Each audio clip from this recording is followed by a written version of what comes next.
Ravi de vous retrouver dans l'hebdo de François. Merci de votre fidélité. Un hebdo de François en partenariat avec Beurre FM et Africa numéro 1. Et puis avec notre équipe d'éditorialistes, on va commencer par celui qui nous revient après une semaine d'absence. Bonjour Francis Tabou, bonjour Jean-Marc. Bonjour.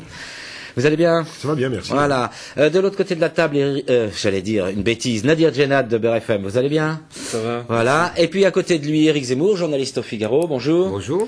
Et Wallace Cotral, le directeur de François, mon patron. Donc je vous prie tous les trois d'être très aimables avec mon patron, s'il vous plaît. Bonjour Wallace. Bonjour. Dominique Volton sera là la semaine prochaine. Il est hors de nos frontières pour des raisons professionnelles, mais ne vous inquiétez pas, on le retrouve dès la semaine prochaine. Il n'est pas pris en otage. Et j'espère qu'il n'est pas pris en otage. En tout cas, on n'a pas une nouvelle de ce type. Pour nous écrire vos remarques, vos questions et même nous faire part de vos coups de gueule, parce qu'après tout, pourquoi pas, on a une adresse email qui, je crois, s'affiche sur l'écran, hebdofranço@rfo.fr, hebdofranço@rfo.fr. Voilà. Alors, le sommaire de cette édition sera un peu particulier.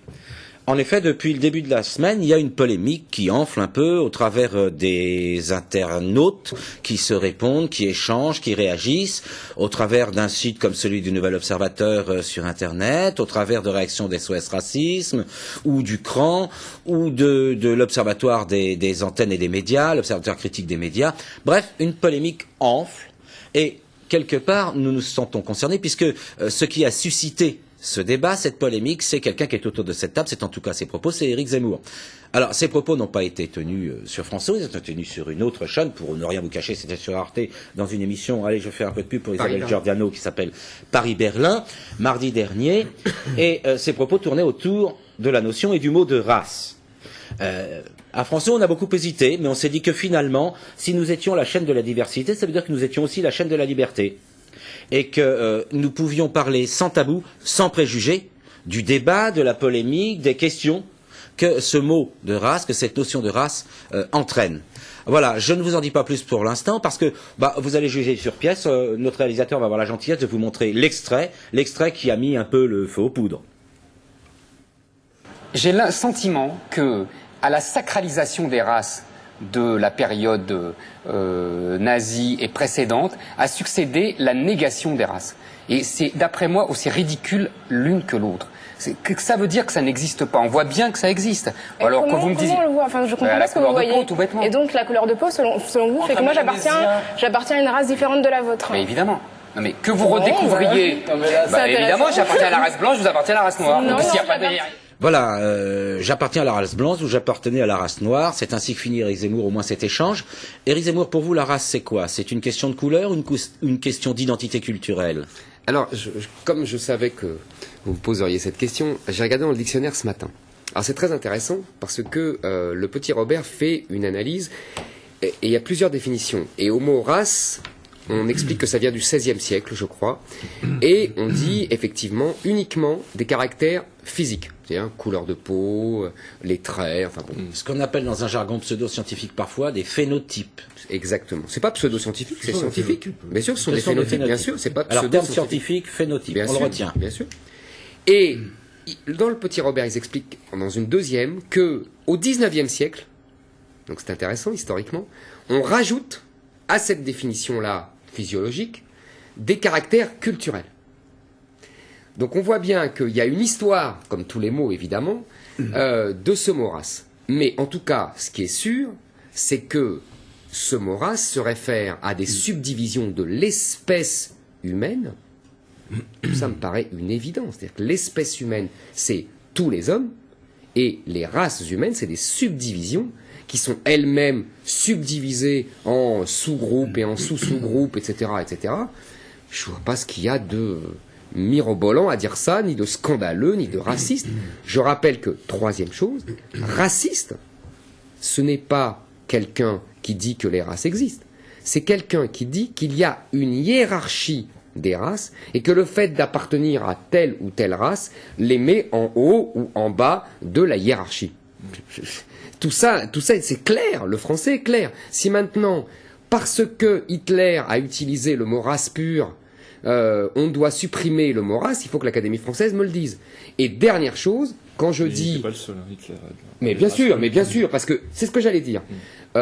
Hitler se référait à une approche scientifique, pas pseudo-scientifique, scientifique de son époque, qui essayait d'expliquer, qui était obsédé par la classification, pas seulement d'ailleurs des races, classification en général, c'est le scientisme, voilà, exactement. Des scientifiques, de son époque. Mais absolument. Donc aujourd'hui, les sciences évoluent. Ça ne veut pas dire que ce qui est dit aujourd'hui par les scientifiques est parole d'évangile, parce que ça évoluera aussi dans 50 ans. Peut-être qu'on sera aussi dubitatif sur ce que diront les scientifiques d'aujourd'hui. Ce qu'on appelle du relativisme. Éric Zemmour, on va vous laisser. Allez, non, c'est bon, je reviendrai. Moi, je voudrais me tourner vers Wallace Cottrat, qui est le directeur de François et qui est vraiment au centre de la diversité, au centre de ces problèmes. La question que j'ai envie de poser, c'est pourquoi le mot race, lorsqu'il est prononcé, a-t-il une telle charge affective? Alors, je voudrais revenir juste un instant sur la position de la chaîne. La position de la chaîne sur ce débat-là, parce que c'est vrai que ça provoque beaucoup de réactions, beaucoup de remous. Finalement, la réflexion de la direction des antennes, et notamment de Luc Laventure et de moi-même, c'est de faire 3 observations. Première observation, on est très conscient de la gravité qu'il y a autour de ce débat, puisque le mot race, souvent, ça produit du racisme, ça produit des fondamentalismes, et parfois même, dans certains pays, des génocides. Donc, c'est pas seulement un débat intellectuel, c'est quelque chose qu'on a bien mesuré. C'est assez grave.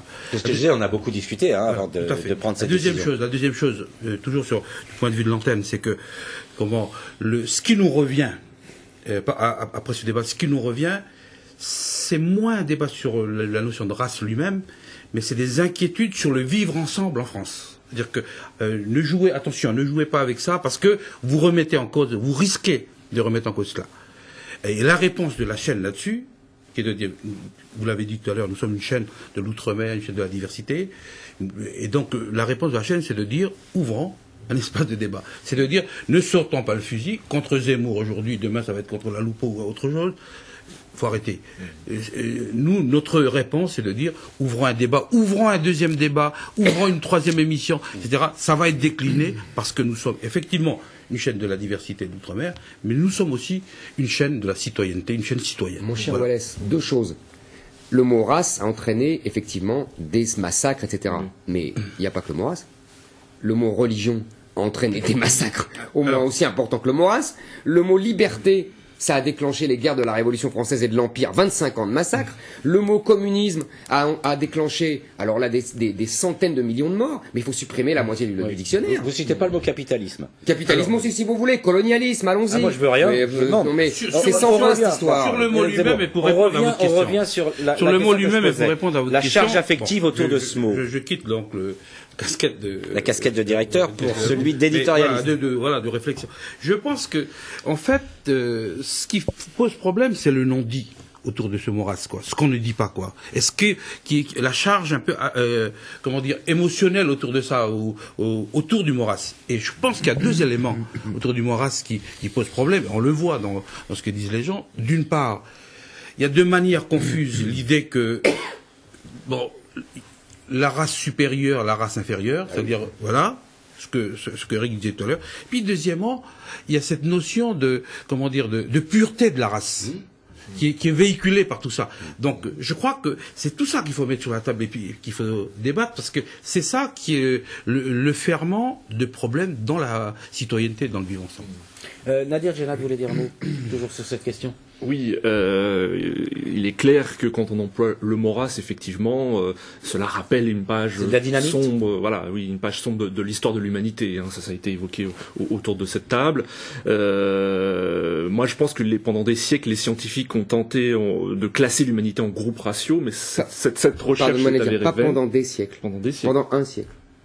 Ouais. On va peut-être pas se battre sur le nombre de siècles, je pense que c'est pas essentiel. Ce que je voulais dire, c'est que c'est vraiment l'histoire du 19e siècle. On va pas se battre sur l'histoire des siècles parce que ça me paraît pas essentiel, on va laisser Nadir terminer. On va y revenir, Éric Zemmour. Eric, on va y revenir. On va laisser Nadir terminer. Je pense que l'approche scientifique est vaine et pas intéressante. Il n'est pas possible de définir sur le plan biologique la notion de race humaine. Maintenant, concernant cette polémique, je pense qu'il faut être prudent effectivement quand on l'emploie, éviter les malentendus, éviter aussi les malentendus à ce sujet, effectivement. C'est un débat houleux, effectivement, houleux, difficile. Et je pense qu'il faut être mesuré quand on parle de race. Voilà. La prudence. Nadir Djenad, c'est le plus jeune et c'est lui qui nous appelle à la prudence. Francis Laloupeau, la charge affective du mot race, vous la ressentez aussi?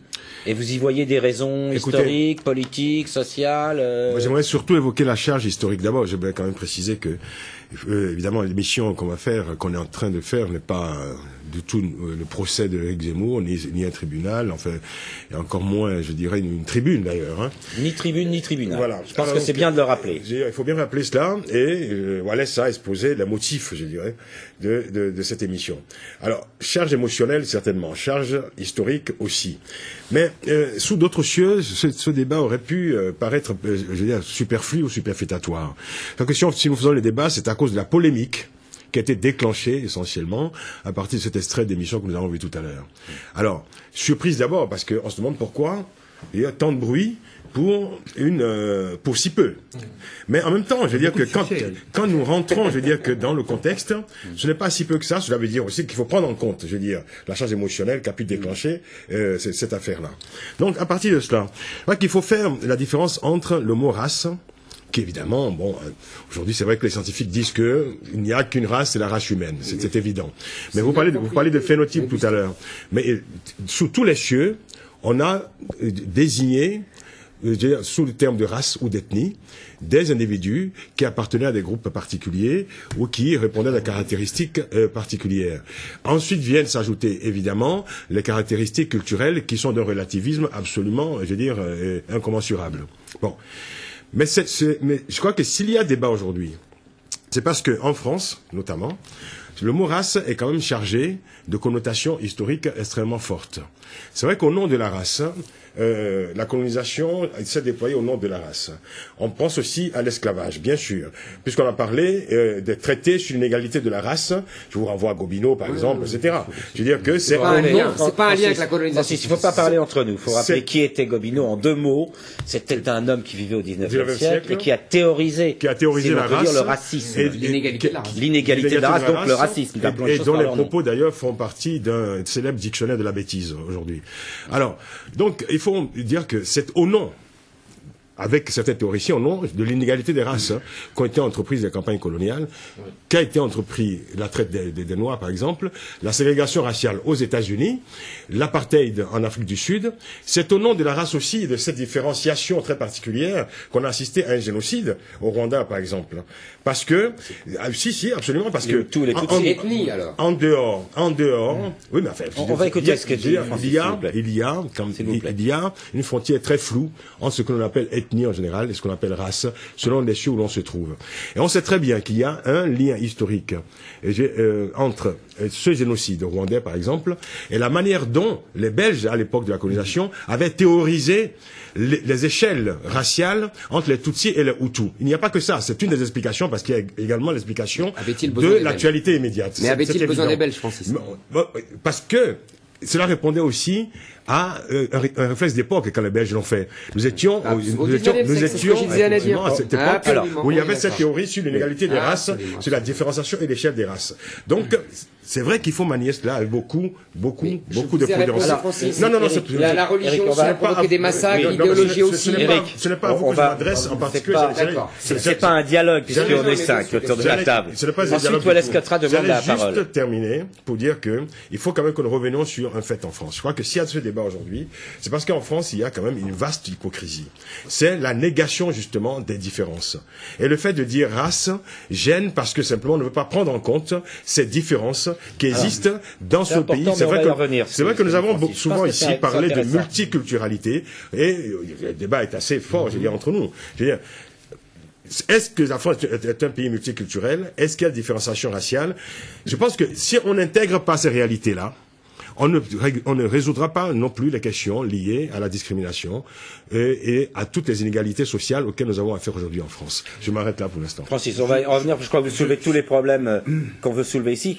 Wallace Catra, ce que je ne comprends pas dans l'extrait, dans ce que Eric disait sur Arte, je comprends pas du tout finalement, c'est de dire finalement une race noire et une race blanche. Là, je comprends pas du tout ce que ça veut dire finalement. C'est ça, je veux dire, parce que il y a tellement de variétés. C'est pas des races, c'est des ethnies. Mais, si vous voulez, alors on parlait d'hypocrisie. Je lisais les papiers des scientifiques. Il y a bien sûr des noirs et des blancs, ça c'est. Voilà, c'est tout, c'est tout. Voilà. Mais pourquoi avoir employé le mot race alors? Parce que ça s'appelle comme ça. Excusez-moi. J'ai lu les papiers des scientifiques. Ils veulent plus employer le mot race. Alors ils emploient le mot de groupe ou de type, mais c'est la même, ils reconstruisent ce qu'on appelait jadis les races. Exactement. En gros, c'est ça que vous dites. Prenons un exemple. Francis Salou, dire un mot. Un exemple juste dans l'actualité immédiate. Dans l'actualité immédiate. Alors, nous avons des journaux, paraît-il, qui ont repris, qui ont fait des papiers à partir justement de cette émission, de cet extrait-là.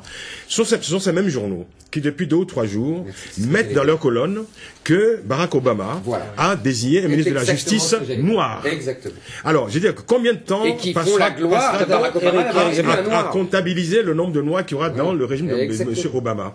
Et pendant toute la campagne électorale, depuis 2 ans, nous entendons systématiquement coller au candidat noir, au candidat Obama, l'indicatif noir. Alors, je veux dire, ce sont les mêmes qui s'offusquent de ça. Alors, il faut qu'on trouve un compromis, je dirais presque un compromis historique, intellectuel, pour que, justement, on puisse désigner peut-être les gens, je veux dire, d'une façon particulière, mais justement, en tenant compte, effectivement, quand même, on y revient, de la charge historique, de la charge affective, de la charge émotionnelle. On va y revenir, ce que vous dites sur Patrick Lozès.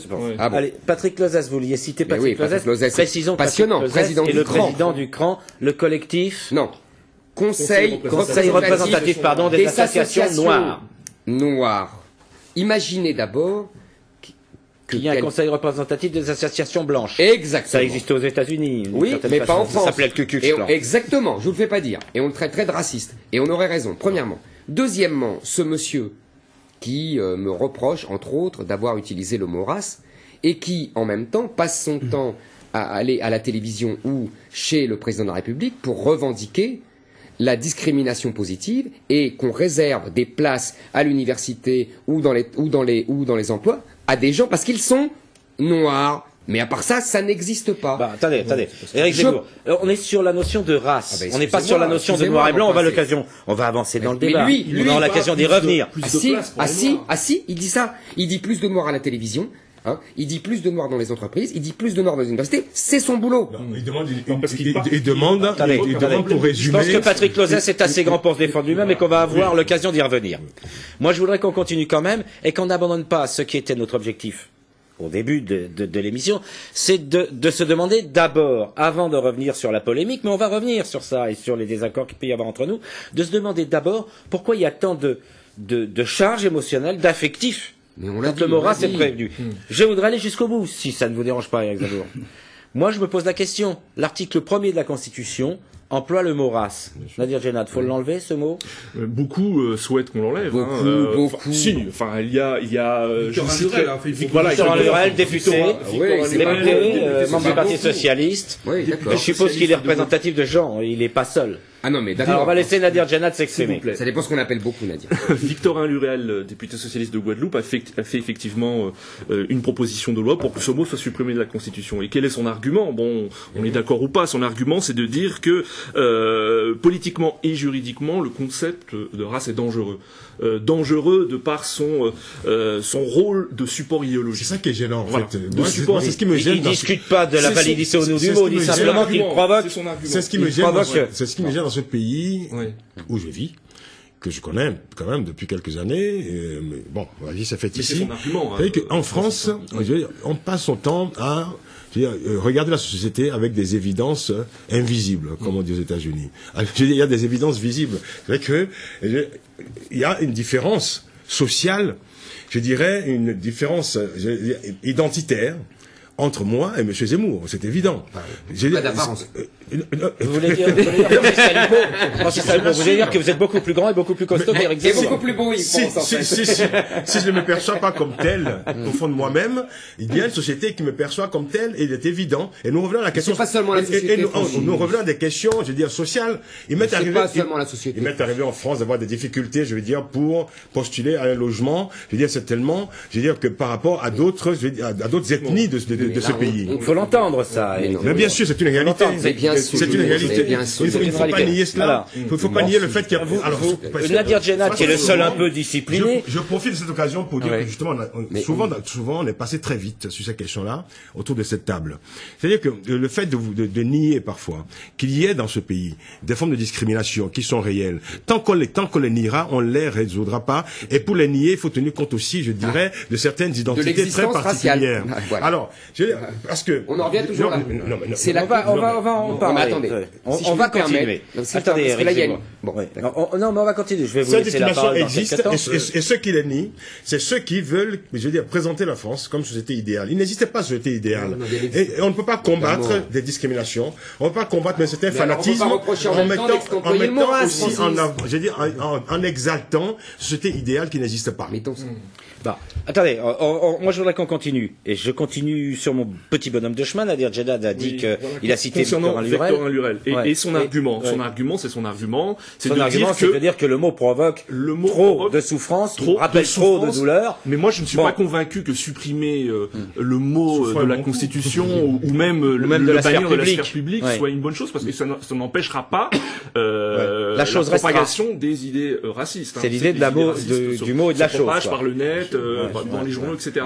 Donc, à mon avis, l'idée de supprimer ce mot est un faux débat. Voilà. Et moi, je suis d'accord qu'il faut peut-être réfléchir à quelque chose de plus large, à la lutte contre les discriminations. Il rappelle d'ailleurs, plutôt qu'à parler justement de supprimer un mot. On supprime un mot, mais on ne supprime pas la chose. Et les idées. Il rappelle d'ailleurs que c'est dans le préambule de la Constitution de 46 qu'a été rajouté par Ramadier et Cotte, je crois, dans le sortait de la guerre. Parce qu'on sortait de la guerre, il y a le traumatisme de la guerre, parce qu'il y a eu la Shoah. Est-ce que c'est utile de le maintenir? Voilà, je pense que la question. Alors, on continue.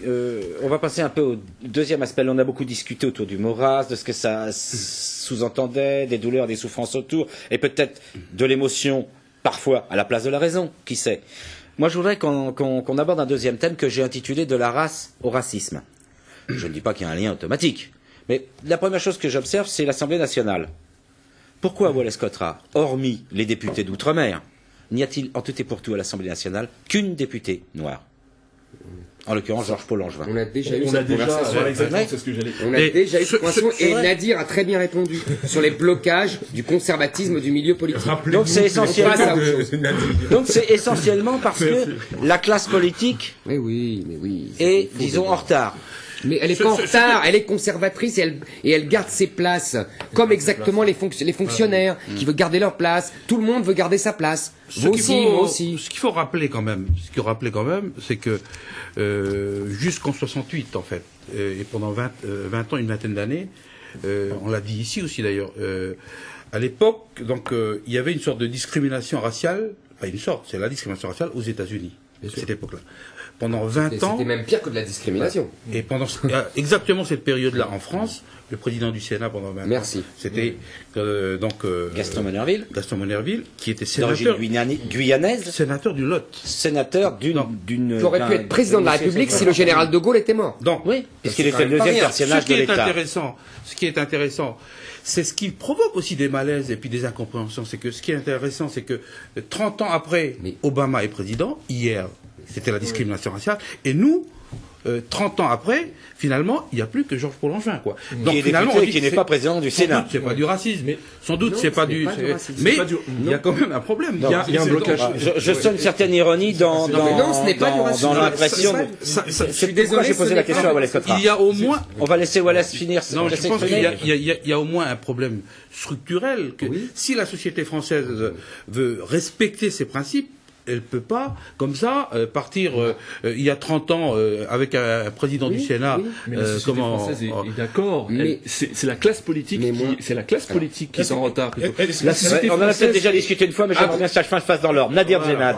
La société, parce que j'entendais Wallace parler de la société, mais la société française est favorable à ce qu'il y ait des députés issus de la diversité, comme on les appelle. C'est la classe politique. C'est vrai qu'on l'a évoqué plusieurs fois, mais peut-être on n'a peut-être pas insisté aussi sur un fait, c'est qu'à l'Assemblée nationale aussi, il y a très peu de femmes. Déjà, tout court. C'est le même sujet. C'est le même sujet, c'est que... Sauf que pour les femmes, il y a eu des mesures de prise, si je dis. Il y a eu des mesures de prise, mais sur 500 députés, il n'y a que 107 femmes. C'est quand même assez scandaleux. Donc c'est vrai qu'il y a un conservatisme. Vous parlez de gens... qu'il faut le dire doucement, Nadir, autour de cette table, il n'y a pas une seule femme. Je pense que Nadir a partiellement raison. Mais on va peut-être lui laisser partiellement finir de parler. Je voulais juste dire à propos de Georges-Paul Langevin, la manière dont a mené la manière dont elle a mené sa campagne aussi, elle a mené une campagne remarquable. C'était très difficile dans cette circonscription. On se souvient qu'il y avait des bagarres au sein du Parti socialiste entre Michel Charzat, l'ancien maire, et donc elle a réussi à s'imposer. Donc aussi, on peut dire, j'encourage un peu tous les élus issus de la diversité à se battre, parce que j'ai le sentiment que le pouvoir se prend mais ne se donne pas. Donc aussi à ces élus issus de la diversité à se battre pour aujourd'hui, pour demain devenir des... ne se donne pas. Francis Laloupe, vous vouliez dire un mot? Oui, je crois que pour revenir à la question de race, écoutez, moi, le mot race, je veux dire, faut qu'on soit clair, mais enfin pour toutes, ça ne me gêne pas. Tant qu'il s'agit de une sorte de répertoire des différences visibles ou apparentes. Bon. Donc, il faut faire la différence entre le mot race et le préjugé racial. C'est tout à fait autre chose. C'est absolument différent. Et pour revenir à la représentation, à la question de la représentation des minorités, en quelque sorte, c'est quand même curieux, parce qu'il y a un paradoxe. Vous savez qu'à l'époque des colonies, il y avait plus de députés noirs à l'Assemblée ici à Paris il y avait même des ministres. Bon, voilà. Donc il s'est passé quelque chose, il y a eu un glissement. Qu'est-ce qui s'est passé? Ce qui s'est passé. C'est la question. Ce qui s'est passé, et je veux dire que moi je peux témoigner en tant que quelqu'un qui est venu un jour d'ailleurs, qui s'est inséré dans cette société et qui a appris aussi, je veux dire, à y vivre et à connaître ce choc des différences, parce que ce choc des différences existe. C'est-à-dire le jour où vous êtes observé comme quelqu'un de différent, alors que vous avez vécu pendant toute votre vie, dans du temps, partie d'une majorité en quelque sorte. Il s'est passé la chose suivante. Je crois que dans la société française, il me semble qu'il y a des secteurs de la vie sociale, politique, qui simplement, je veux dire, ce n'est pas, je veux dire, une chose conceptualisée ou qui était inscrite, je dirais, dans la Constitution ou dans la pratique, je veux dire, officielle ou affirmée, mais il y a des secteurs entiers de cette société qui n'étaient pas réservés à certaines minorités dans ce pays. Les choses ont beaucoup changé en 30 ans, mais c'est une réalité. Je vais vous donner juste un exemple. Il y a 30 ans, par exemple, dans les écoles de journalisme en France, on ne concevait même pas que des journalistes d'origine africaine puissent, je veux dire, suivre une formation et exercer en France, par exemple. Mais depuis, c'est devenu très banal, puisque nous sommes là aujourd'hui, nous pouvons en parler. J'en ai, je veux dire, de l'expérience personnelle. Aujourd'hui, j'enseigne dans une école de journalisme. J'ai bouclé la boucle en quelque sorte. Beaucoup de chemin a été fait depuis. Il y a 30 ans, ce n'était pas pensable. On recevait des journalistes noirs dans des écoles. On recevait des journalistes noirs dans des écoles en France, mais à condition qu'ils aillent exercer dans leur pays. Mais ça n'a rien à voir. Et non pas dans l'espace français. Et non pas dans l'espace français. Alors, et pendant longtemps, des journalistes de ma génération qui vivaient en France étaient considérés comme des journalistes, on ajoutait africains, donc très particuliers. Aujourd'hui, c'est devenu journaliste tout court. Il y a un chemin qui a été fait de ce point de vue-là. Ce sont des réalités qu'il faut prendre en compte. Alors, Éric Zemmour veut dire un mot, ensuite toi, c'est passionnant ce que vient de dire Francis. Si je puis me permettre. Souvent passionnant. Non, mais c'est pas ironique. Tout de suite. C'est pas ironique. Pas avec nous. Non, c'est pas ironique du tout. Je suis sérieux 2 minutes. Parce que c'est la boucle est bouclée. Entre ce qu'a dit Nadir, c'est-à-dire que la classe politique se ferme sur elle-même et ne veut pas lâcher les places. Entre ce qu'a expliqué Francis sur les journalistes, il y a deux choses qui se sont passées. Il y a des groupes, des structures sociales qui ont plus ou moins les moyens de se défendre contre, entre guillemets, l'étranger. Vous comprenez ce que je veux dire? Alors la fonction publique, c'est les rois, puisqu'ils ont un statut qui interdit aux étrangers d'être fonctionnaires. C'est tout simplement de la bataille économique, sociale, sociologique. Excusez-moi, il y a juste une chose que je comprends pas. Les ouvriers n'ont aucun moyen de se révolter. Excusez-moi, Éric Zemmour. Vous pensez que la fonction publique devrait être ouverte aux gens qui ne sont pas de nationalité française? Pas du tout. J'explique. Qui dit fonction publique, qui dépend de l'État. Non, mais c'est pour comprendre. Pas du tout. Il fait le constat. Merci. Je constate, j'observe que dans une société, il y a des mouvements, il y a des guerres de classe et de sous-classe, et qu'il y en a qui sont mieux armés que d'autres pour résister à une offensive venue de l'extérieur. Parce que la classe politique, il faut jamais oublier ce que je ne cesse de dire, que l'étranger le plus souvent est un moyen utilisé par le patron pour faire baisser les salaires de ceux qui sont en place. Il ne faut jamais oublier cette règle d'or décrite par Marx depuis longtemps. Donc il y en a qui peuvent se défendre, les fonctionnaires et d'autres, les journalistes apparemment se défendaient il y a 30 ans. La classe politique, et d'autres qui n'arrivent pas à se défendre et dont les salaires d'ailleurs sont laminés. On voit les petits ouvriers, etc. Bon. Deuxièmement, on l'a très bien dit tout à l'heure, il y avait des ministres, il y avait un président du Sénat, il y avait, j'imagine, des hauts fonctionnaires, etc., etc. Pourquoi ça a régressé? Pour une chose, d'après moi, pour une deuxième raison, à part celle que je viens de donner. C'est que la France repose sur une abstraction. Je suis d'accord. D'ailleurs, une abstraction qui est, premièrement, le culte de l'abstraction. C'est-à-dire que, souvenez-vous de cette phrase des réactionnaires monarchistes qui disaient « Je n'ai pas vu l'homme, j'ai vu des Italiens, des Anglais et des Français ». Eh ben non. La France, et en particulier la France révolutionnaire, croit à une abstraction qui s'appelle... Le triptyque républicain. Liberté, égalité, fraternité. La conséquence, ça veut dire que la France exige... C'est très exigeant et très castrateur, je suis d'accord.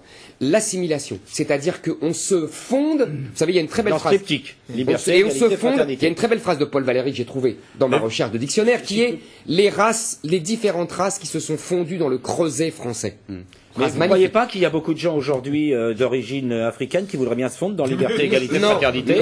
Non. Moi, j'en rencontre tous les jours, personnellement. Non, vous confondez comme tout le monde depuis 30 ans. La volonté d'intégration économique et sociale avec la volonté d'assimilation culturelle, qui est un dessaisissement de soi. Et c'est ce que depuis 30 ans, tout le monde refuse. Abandonnez vos croyances et vos idées et vous deviendrez français, en quelque sorte. Dessaisissez-vous d'une partie de votre identité. Les Asiatiques du 13e arrondissement sont des Asiatiques et ils sont de très bons Français souvent. Non, ils sont intégrés économiquement. Est-ce qu'ils sont intégrés culturellement? C'est une vraie question. Ils font partie du corpus mais ils sont intégrés français. Économiquement et socialement. Ils font partie de la culture française. Alors, on va laisser la parole à Wallace Katra, parce que je crois qu'on touche là, on touche à quelque chose d'essentiel. Mais oui, évidemment. C'est une culture multiforme. Non. Est-ce que je vous ai dit dès le début de l'émission, essayons d'avoir un peu de légèreté, que mon patron était sur le plateau et que j'aimerais bien que vous le respectiez. Merci. Je pense que Eric a une sorte de posture très française. Mais oui, absolument. Qui est de dire, absolument. Finalement, le principe est tellement fort que finalement il s'impose. Et que la réalité est obligatoirement à l'image du principe. Non, je dis pas ça. Je pense qu'il y a un peu de ça. Je termine. Mais en tout cas, le principe doit vaincre la réalité. C'est ce qu'on entend. Je vois par L'idée, exemple... c'est que liberté, égalité, fraternité devrait s'imposer à tout le monde. Voilà. J'ai un peu envie de demander, est-ce le cas? Alors, vous parlez d'économie et de social, vous ne parlez pas de culturel. Je pense qu'on a une, pour ne pas être répétitif, je crois qu'on a une sorte de décalage en France entre la citoyenneté française, où finalement on devrait être tous égaux. Mais on l'est. On l'est en droit. Et comment oui, on l'est en droit. Et la perception. Et la perception. Écoutez bien, on va se répondre les uns les autres. Je vois par exemple par rapport à l'exemple américain et Obama. Alors tout le monde dit Obama est noir. Personne ne doute qu'Obama est américain. Ce qui n'est pas tout à fait le cas en France. C'est bien ce que je dis. Ce n'est pas tout à fait le cas en France. C'est-à-dire que dans la rue, finalement, quand vous n'êtes pas blanc, quand vous n'êtes pas... finalement, on vous demande vous êtes où vous êtes d'où est-ce que vous êtes de quel pays? Moi, plusieurs fois, on me dit, mais finalement, moi, je dis dans une soirée, je dirige une chaîne de quel pays d'Afrique? Parce que, voilà, donc ça veut dire que, alors que les Américains, ils ont réussi ça, on dit finalement, il y a les débats, les races, les noirs, les blancs, etc. Mais ils sont citoyens américains. Nous, on énonce le principe. Ça devrait pas réalité, on énonce le principe, mais la réalité est tellement loin du principe que finalement, on commence à douter du principe. On commence à douter du principe. Et je crois que ça, c'est un vrai problème. C'est très important ce que vient de dire Wallace, parce que ça renvoie d'une façon lumineuse à ce débat que nous avons en permanence avec Eric. C'est que, au fond, quand Eric demande l'assimilation, il s'adresse uniquement aux autres qui sont potentiellement... À moi-même. Vous êtes assimilé depuis bien longtemps, Eric. Non, pas depuis bien longtemps, je suis désolé. Vous dites, je suis pas français depuis 1000 ans. Vous dites, il faut que les étrangers soient assimilés dans le creuset français uniforme, égalité, etc. D'abord, je ne crois pas. Moi, je ne crois pas. Je ne crois pas, de mon expérience française, à un creuset français uniforme, parce que je connais des Camarguais, je connais des Basques, je connais des Bretons, et cette diversité est pour moi extraordinaire. Et c'est ça qui fait de la France un beau pays. Bon, alors, pour revenir à ce que disait Wallace, quand Wallace dit, quand on le rencontre dans la rue, on lui dit, oui, quand il dit ça. Des amis m'ont raconté plus d'une fois, des amis noirs ayant une carte d'identité française, contrôlés dans la rue par des policiers. Et les policiers, voyant le carte d'identité française, c'est ce qu'a fait, en disant « Ah, français, vous !»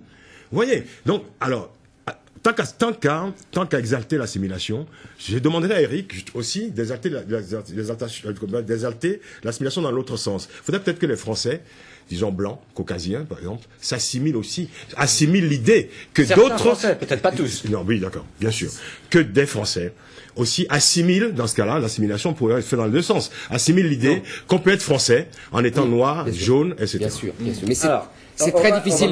Il y a Nadir Djenad qui voulait la parole, Eric. Juste parce que parce que Francis m'interpelle.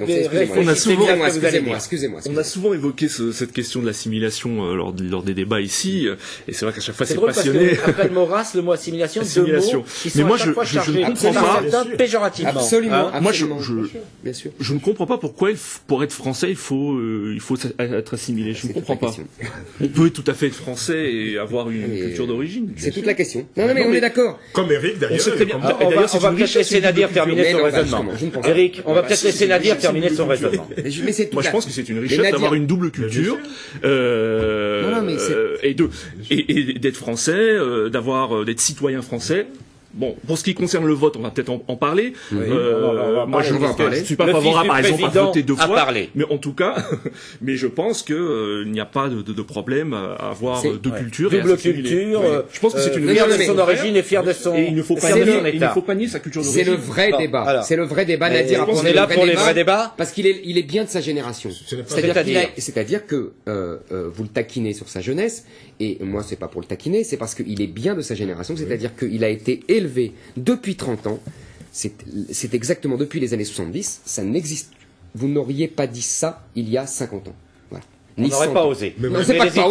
Mais les Italiens qui sont venus en France. Intéressant, qu'est-ce que vous Mais je vais vous dire. Vous n'êtes pas si âgé que ça non plus, Eric. Non, mais moi j'étais à la charnière. Vous n'êtes pas un âge canonique. Comme vous, je suis à la charnière. C'est-à-dire que j'étais déjà adolescent. On essaie d'aller un adolescent. petit peu plus vite. Oui, pardon. Il nous reste 15 minutes d'émission. Oh là, oui, effectivement. On essaie d'aller un peu plus vite. C'est très simple. C'est que moi je crois, et je réponds de la même façon à Wallace, je crois que si on demande aujourd'hui d'où il vient, c'est parce que, depuis 30 ans, on a exalté les différences, alors que pendant... Mais si, mais je pense ça... En gros, les gens n'auraient pas osé lui demander.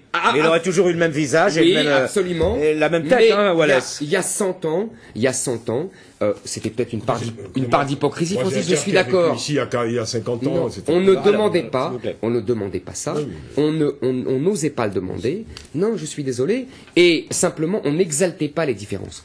On a maintenant ce qu'on mérite. C'est-à-dire que quand on peut pas d'un côté... Épiphénomène. Mais non, pas du tout. On va laisser Zemmour terminer. Éric Zemmour. La double culture. Mais j'ai bien compris. Mais la double culture, c'est un mythe moderne, la double culture. Ça n'existait pas il y a 50 ans. L'assimilation, ça veut dire se dépouiller de cette culture d'origine pour avoir une autre. Et on va aller un peu plus loin, si vous voulez bien.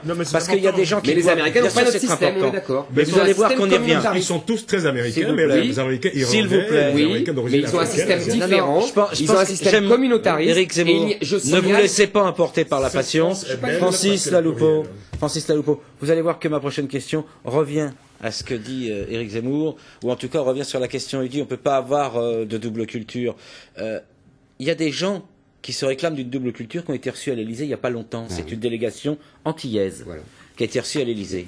Et croyez-moi, on travaille à François et à RFO, les Antillais sont très fiers de leurs origines, de leur culture, et ils ont vraiment une double culture, à la fois française et à la fois antillaise, si je puis dire. Et dans la déclaration finale de cette délégation, ils ont exprimé une inquiétude. Et ils ont nommé ça, leur inquiétude va à ce qu'ils nomment, je cite, la racialisation de la société française. C'est des propos pour dire clairement qu'ils faisaient un peu suite au manifeste pour l'égalité réelle et qui visaient un peu tous ceux qui, dans les minorités visibles, veulent une discrimination positive. Alors, moi, j'ai envie de poser une question, parce que c'est là peut-être que le débat s'élargit un peu. Finalement, est-ce que cette question n'est pas aussi intra-communautaire et ne concerne pas et ne traverse pas ceux qui font partie des associations noires, antillaises ou autres, ou pour la défense des minorités visibles? Est-ce que finalement, c'est pas un débat blanc-noir? Il y a des gens noirs qui se posent des questions sur la discrimination positive, d'autres qui sont pour, d'autres qui sont contre. Mais c'est évident. Alors, attendez, Éric Zemmour, je crois que Wallace Cotra voulait dire un mot, et après je vous laisse la parole. Non, je crois que c'est un débat national, c'est-à-dire que finalement comment se construit ce pays et autour de quelles valeurs ce pays se construit. S'il y a un malaise qui est exprimé par une partie de la communauté française, et moi je dirais même que d'une certaine manière c'est un peu ce qui avait été exprimé aussi au Stade de France par les jeunes, etc. Il y a des malaises qui s'expriment. Ben, il faut essayer de donner une réponse nationale, quoi, une réponse nationale, et je crois que c'est ça qui est au fond de la démarche de la communauté antillaise à l'Élysée hier. Non mais écoutez, moi je crois il y a un vrai... Il nous reste 12 minutes d'émission, excusez-moi, je ne veux pas faire le chronomètre, mais heureusement on a beaucoup de choses encore à voir. Heureusement, ce serait dramatique. Mais il y a simplement... on pourrait le penser. Mais pas c'est pour ça qu'il faut le dire quand même. Alors, moi je voudrais dire, c'est simple si j'ose dire. Aujourd'hui, les mouvements d'immigration massifs qu'on a connus depuis 30 ans dans tous les pays du monde ont mis à sac les deux modèles d'intégration occidentale, c'est-à-dire le modèle d'intégration français qui reposait sur l'assimilation et le modèle d'intégration américain qui reposait sur le communautarisme avec l'entrée des communautés. Parce que Obama est une exception. La vérité, c'est qu'il n'y a aucun mariage mixte aux États-Unis et que aucun. Statistiquement, c'est ridicule. Il n'y a pas de mariage mixte aux États-Unis. Il n'y a aucun métis aux États-Unis. Mais parce que les statistiques, c'est moins de 1%, Francis. Mais c'est pas aucun. Bon, d'accord. Commençons par, disons qu'il y en a peu. Ce que je veux dire, c'est à vérifier, mais le modèle hollandais, commençons pas par dire. Le modèle hollandais explose, le modèle français explose, le modèle américain explose. Bref, tous les modèles d'intégration. L'ouverture des frontières fait que. Exactement. On comprend. On essaie d'avancer un peu, Eric. Mais on avance, là, justement. Vite. Il y a deux solutions. La mienne, c'est de dire, c'est parce que il faut revenir à notre modèle assimilationniste. L'autre modèle, qui est très intéressant, là, avec le rapport de Yazid Sabeg sur la discrimination positive soutenu par Carla Bruni, donc par la femme de Nicolas Sarkozy, c'est de dire il faut changer le système et il faut faire un système à l'américaine, communautaire. Soyons clairs. Moi je pense que ça nous mènera à la guerre civile. Mais voilà, c'est tout. C'est l'avis d'Éric Zemmour, c'est peut-être pas l'avis de tout le monde ici. Oui, absolument. Moi, tout à l'heure, Éric Zemmour a critiqué vertement Patrick Lozès du CRAN. Je voudrais qu'on y revienne un petit peu. Il y a quelques mois ici, on en a discuté. Oui. Le CRAN a publié un sondage ethnique. Et je me souviens très bien de la réponse de Patrick Lozès à tous ceux qui faisaient la moue et se sentaient gênés. Il a dit pour se défendre, il faut se compter. Mais finalement, ma question est un peu provocatrice, Francis. Est-ce que, avec ce sondage ethnique, on n'a pas mis le doigt dans une forme de racialisation de la société? Parce que à partir du moment où on demande à quelqu'un quels sont vous sentez-vous noir, on met le doigt dans l'engrenage. Non, on a simplement révélé une évidence. Je veux dire que le fait qu'il y ait dans ce pays, je veux dire, des noirs, des blancs, des jaunes, etc., c'est une réalité. Et le but du CRAN, c'était, je veux dire, quand le CRAN dit pour se défendre, il faut se compter, ça veut dire simplement que c'était une manière d'attirer l'attention. Et de montrer la réalité. Des pouvoirs publics sur cette réalité-là. Et répondre ensuite, apporter ensuite des réponses sociales, je veux dire, à cette réalité. Je veux dire que c'était aussi évident que ça. Le problème, c'est qu'on passe son temps à occulter des réalités. Et tant qu'on les occultera, on n'apportera pas les réponses à des questions qui sont des questions humaines, des questions sociales, des questions économiques également, tout simplement. C'est-à-dire que si on continue à nier le fait, par exemple, qu'il y a le délit de faciès, qu'il y a des contrôles, je veux dire, comment on dit ça, des délits de sale gueule, que c'est plus difficile pour un jeune qui s'appelle Abdelkrim Mohamed, un Marcel ou un Eric. C'est une humiliation pour l'honnête. C'est une humiliation pour l'honnête. Je suis d'accord. Mais il faut comprendre les flics quand on sait qu'il y a 50% des prisonniers qui sont musulmans. Donc évidemment. Bon, attendez, stop. On arrête tout de suite. On arrête tout de suite parce que d'abord, s'il vous plaît. 50%. D'abord, les chiffres demandent toujours. Attendez. Premièrement, les chiffres demandent toujours à être vérifiés. Deuxièmement, les musulmans ne sont pas une race, mais une religion. Troisièmement, enfin, Eric Zemmour. Troisièmement, enfin. Ionesco disait, et votre culture vous permettra de vous en souvenir, caresser un cercle, il deviendra vicieux. Quand vous êtes arrêté 100 fois dans la rue, peut-être que la 101e fois, il se passe quelque chose. Je ne suis pas là pour... J'essaye de comprendre tout le monde. Je voudrais que Nadia Djenad puisse terminer. Francis et ensuite Nadia Djenad, puis j'ai une question à vous poser. Un instant, c'est intéressant ce que vous venez de dire, parce que ça nous ramène à la notion de race du début de l'émission. Évidemment, on l'a pas quitté. Vous savez que, obscurément, dans cette société, il y a dans l'esprit des gens, dans les consciences collectifs, l'idée même qu'un musulman est d'une autre race. race, par exemple. Bien sûr. Alors qu'il peut y avoir un musulman, européen, blanc, et il y en a d'ailleurs. Cela relativise infiniment la notion de race. Alors, on va, s'il vous plaît, je voudrais rebondir sur ce que disait Francis Laloupeau il y a une seconde en disant, pour se défendre, faut se compter, et quand on finira par reconnaître la réalité, peut-être que ça ira mieux. Moi, j'ai remarqué une chose, je veux faire de mal à personne, mais cette semaine, il y a un député UMP qui s'appelle Frédéric Lefebvre, que je ne connais pas, donc je lui veux aucun mal, qui, parlant des programmes de France Télévisions, évoque, je cite, qu'il faudrait faire des programmes et un recrutement en tenant compte des minorités ethniques non blanches. Éric Zemmour, c'est quoi des minorités ethniques non blanches en français? En français, c'est, je sais pas moi, des noirs, des basanés, comme on disait jadis. Pourquoi? Alors, pourquoi est-ce qu'on ne dit pas comme ça? Pourquoi est-ce qu'on ne dit pas des noirs? Pourquoi est-ce qu'on dit des minorités ethniques non blanches? Mais parce que pourquoi est-ce qu'on a dit black et pas noir? Absolument. Oui. On est bien d'accord. On a dit black, on a dit diversité, on a dit minorités. Pourquoi est-ce qu'on dit beurre et pas? Mais je vous ai expliqué pourquoi. Il y a un problème quand même. On va laisser Éric Zemmour s'exprimer, puis on va donner la parole à Wallace Cotra. On est pris entre deux modèles. Je vous expliquais tout à l'heure le modèle assimilationniste abstrait français, le vieux culte de l'abstraction français, qui ne veut pas voir la réalité et les différences, et qui pense l'homme avec un grand H, et le modèle d'aujourd'hui, qu'on veut nous imposer aujourd'hui, qui est la multiplicité des identités. Mais on ne veut pas imposer. Quand on vous entend, Eric, on a l'impression que, par exemple, quand vous parlez de l'immigration, par exemple, quand vous dites la société occidentale se transforme, le modèle d'assimilation occidentale se transforme à cause des vagues successives d'immigration. Mais c'est tous les pays du monde, je veux dire, qui sont ouverts à l'immigration. Il ne s'agit pas simplement d'un mouvement du sud vers le nord. Enfin, c'est important de le préciser. Alors, Wallace Cotra et ensuite Nadir Djenad. Là, on a abordé un petit peu la question de quel mot MOTS pour quelles identités, quoi. On va donner la parole à Wallace. Non, mais je pense avoir un peu répondu tout à l'heure. C'est-à-dire que le malaise en France, c'est que justement, on n'arrive pas à nommer les choses. On confond les deux choses.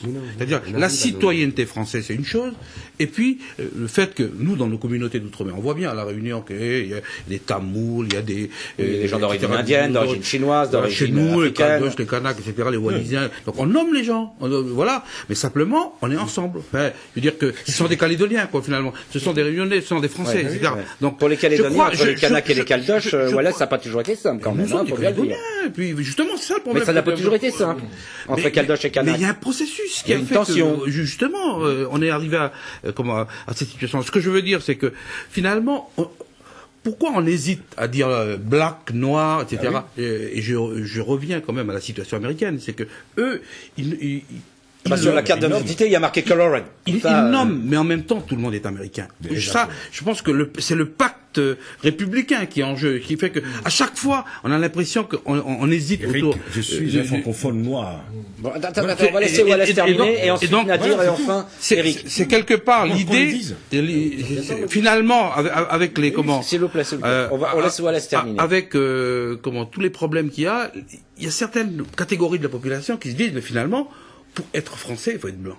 Voilà. Et donc, tout le malaise est là. Cette admiration du modèle américain m'amuse beaucoup, parce que c'est le développement séparé. L'Amérique, c'est le développement séparé. On va laisser la parole. Eric, sur le rier contre l'apartheid. C'est un apartheid de civilisation. Eric, je dis simplement qu'il faut aller tout ça. On va laisser, s'il vous plaît, Wallace. Je dis qu'il faut simplement le principe. Et Wallace finit. Ensuite, Nadir Djenad souhaitait la parole. Et je voudrais qu'on retrouve un petit peu de calme pour les 4 ou 5 dernières minutes de l'émission, que le téléspectateur puisse s'y retrouver. Écoutez, plusieurs choses. Déjà, j'aurais bien aimé réagir sur ce qui a été dit précédemment, mais j'ai pas eu le temps. Je crois qu'il fallait que je gueule, mais je suis stupéfait d'entendre, par exemple, quand vous parlez tout à l'heure du manifeste pour l'égalité, s'il est appliqué, c'est la guerre civile. Qu'est-ce que demande? J'ai pas dit c'est la guerre civile. Ce sera, c'est une logique. C'est une logique. Exact. C'est une logique qui va nous conduire à la libanisation et donc à la guerre civile. Je suis pas d'accord. On va laisser, s'il vous plaît, laissons Nadir Djenad s'exprimer. Le manifeste, il n'y fait à aucun moment mention d'ethnie, de race ou d'origine. C'est aider des populations défavorisées. C'est réserver des places. Fragiles. Réserver des places. Comme par exemple, on a réservé certaines. Bon, Éric Zemmour, comme par exemple, on a réservé certaines places aux femmes avec des quotas. Ça n'a pas proposé une guerre des sexes encore. Elle date pas de là, en tout cas. S'il y en a eu.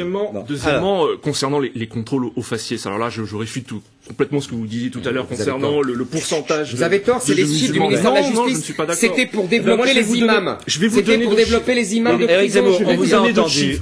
Je vais vous donner les chiffres de la Commission nationale de la déontologie de la police, qui parle de l'augmentation des contrôles aux faciès. C'est pas incompatible. Non. Éric Zemmour, est-ce que vous laissez terminer Nadir Djenad? Allons. Donc jusqu'ici, on a su se tenir dignement, on va essayer de continuer. Il y a les contrôles aux faciès, il y a les discriminations à l'embauche, effectivement, au logement. Donc voilà, c'était juste pour ce qui a été dit. Par contre, sur le mot, quand vous parliez du mot black, blanc, beurre, juste pour revenir sur le mot, sur le mot beurre, il faut juste rappeler. Excusez-moi, mais je trouve que c'est le summum du politiquement correct. Mais Eric, il n'y a pas de société uniforme. Est-ce que Nadir Djenad pourrait terminer sa phrase?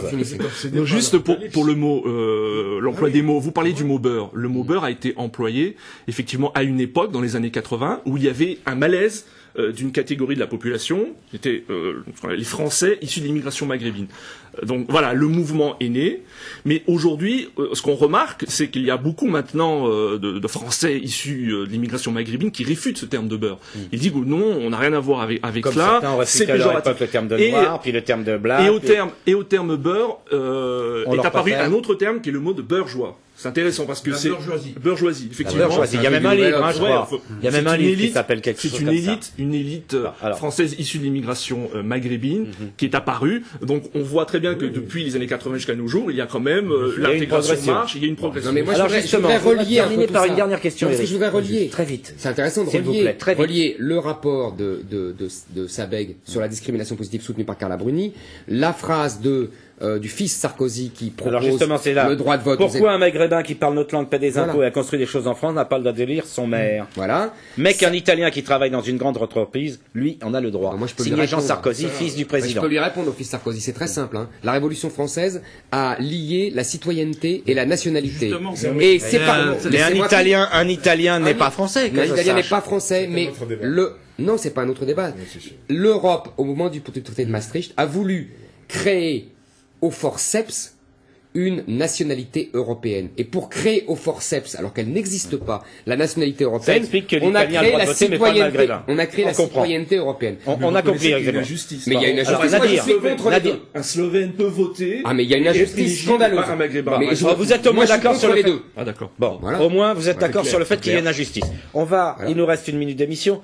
Ou est-ce que tu vas dire un mot? Non, c'était parce que je suis pas tout à fait d'accord sur l'histoire du corps électoral. Mais enfin, ça va nous emmener un peu loin. Écoutez, on sent bien qu'on est loin d'avoir réglé un quelconque problème. On a essayé, puis d'ailleurs, on n'aurait pas l'arrogance, l'outrecuidance de penser qu'en 52 minutes, on allait résoudre un quelconque problème. On a simplement essayé d'ouvrir des pistes de réflexion, d'aider chacun à réfléchir à la question.